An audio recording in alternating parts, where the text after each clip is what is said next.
Bonjour à tous et à toutes, bienvenue sur The Weekend Spoke. Les amis, j'ai l'immense plaisir de vous retrouver en ce jour en vue de faire le debriefing de la rencontre ayant opposé le FC Barcelone au Real Madrid.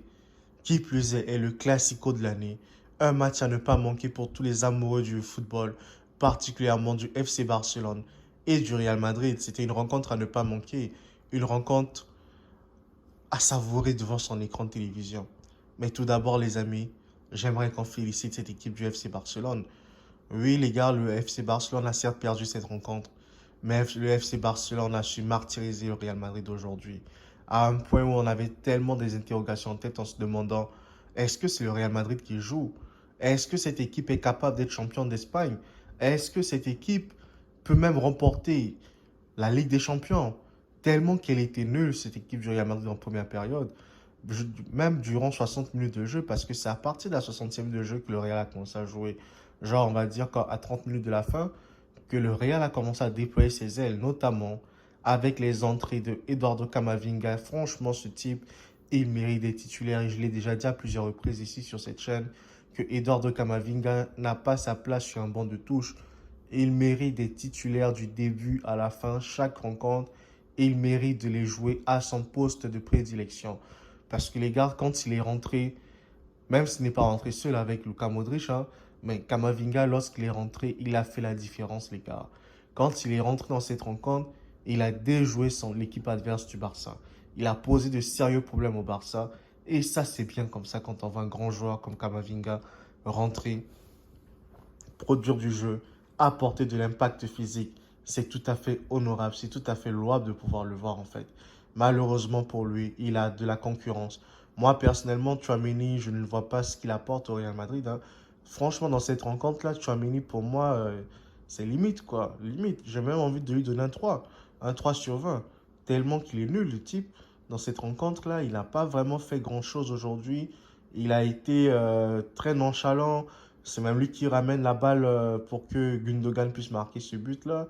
Franchement, Tchouaméni, il a besoin franchement de temps en temps de se concentrer ou de se remettre en question pour pouvoir faire un beau football. Parce que quand Tchouaméni est de ce niveau, ben, c'est pas étonnant que les gens réclament que Luka Modric puisse jouer plus souvent.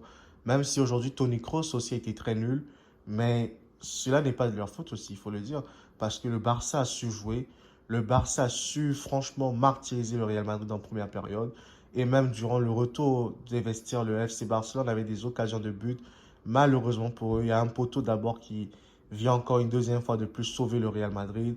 Et après ce poteau, il y a cette manchette de Kepa Arrizabalaga qui met sa main.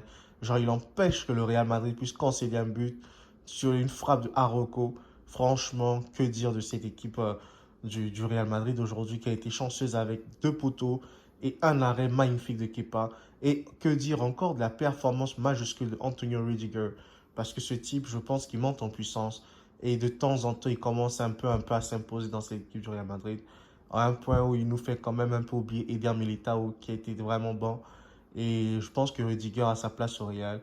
Et pour moi, Ancelotti devrait penser à jouer avec trois défenseurs, notamment Rudiger,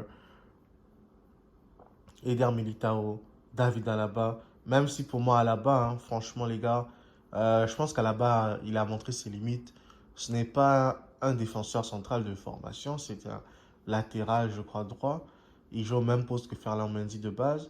Malheureusement pour lui, en fin de carrière, on commence à le mettre défenseur central. Là où il n'excelle pas totalement parce qu'il y a quand même des failles. Je préfère encore qu'on le positionne dans une position peut-être latérale ou même on le met au milieu de terrain, mais défensivement parlant, Alaba, ce n'est pas sur tout risque en fait. Donc c'est un peu ça que je pouvais dire par rapport à David Alaba, notamment le but que Gundogan marque, un bon défenseur et même peut-être, pourquoi pas, mis ce ballon en corner, en tacle, il tacle, il met en corner.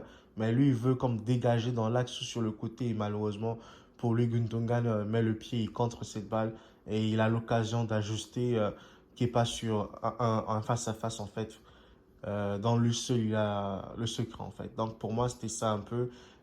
Aujourd'hui, Vinicius Junior, pour moi, franchement, c'était franchement un match insipide de sa part, hein. C'est le meilleur joueur du Real Madrid habituellement, mais là, Vini nous a pas montré un grand match, les gars. Je suis vraiment désolé de vous le dire comme ça. Je comprends pas son jeu en ce moment parce que un joueur, hein, il a des occasions, ça montre qu'il doute en ce moment, ça montre qu'il n'est pas bien. Est-ce que c'est quoi qui fait en sorte qu'il n'est pas bien? Je ne pourrais pas le dire franchement.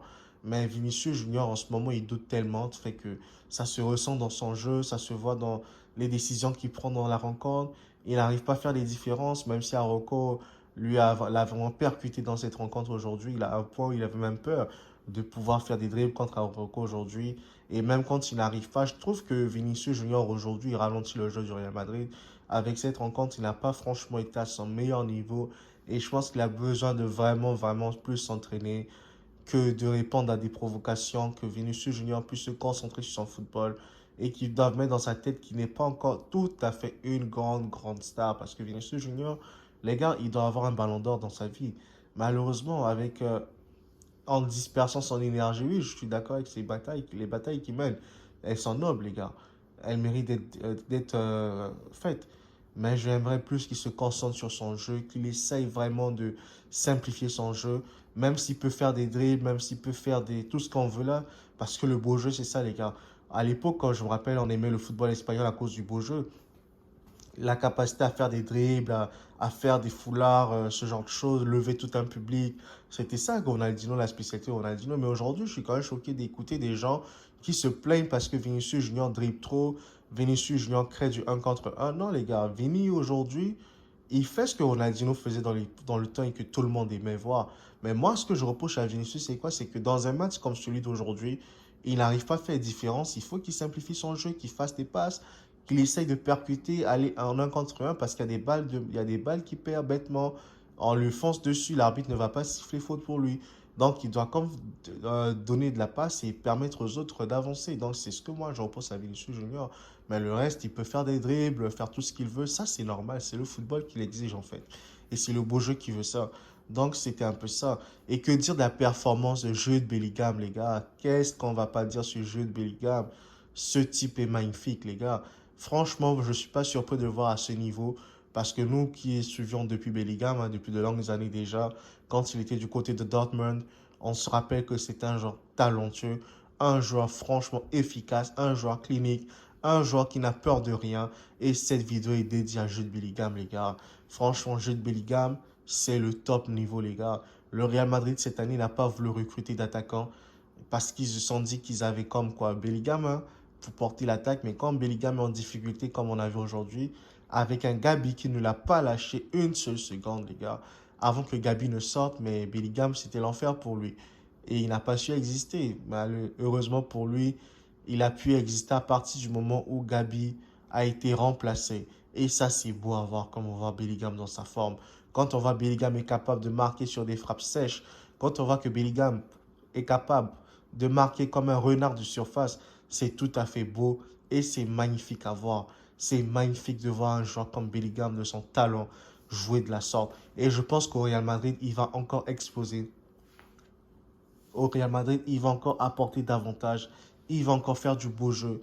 Il va franchement, franchement permettre à cette équipe d'atteindre un autre palier en fait qui manque à ce club du Real Madrid. Parce que le Real Madrid, sans attaquant, franchement, c'est pas une équipe à avoir joué. Rodrigo, franchement, pour moi, était catastrophique, les gars.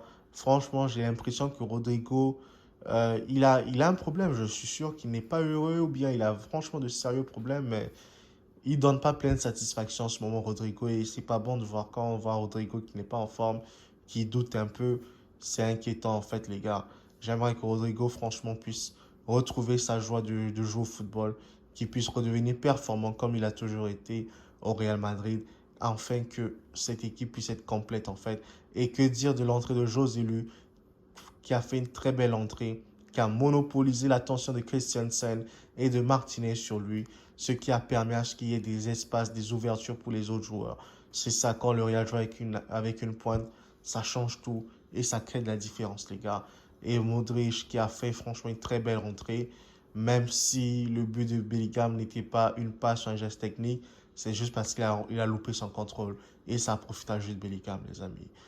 Donc, en gros, les gars, franchement, félicitations à toute l'équipe du Real Madrid et félicitations au Barça qui a fait un beau jeu. Mais comme on le dit tout le temps, le ballon est rond et le meilleur gagne toujours à la fin. C'est pour ça que le Real Madrid s'est imposé aujourd'hui en fin de match. Et c'est tout à l'honneur de Carlo Ancelotti, à sa troupe qui a su faire le jeu, qui a su patienter, qui a su sortir les armes lorsqu'il fallait les faire et qui a su s'imposer lorsqu'il fallait marquer les buts précis.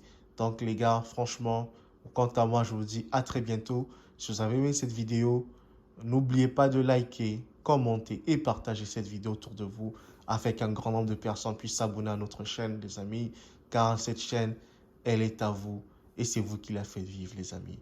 Moi, je vous dis à très bientôt pour un nouveau debriefing. Ciao, ciao, guys. See you.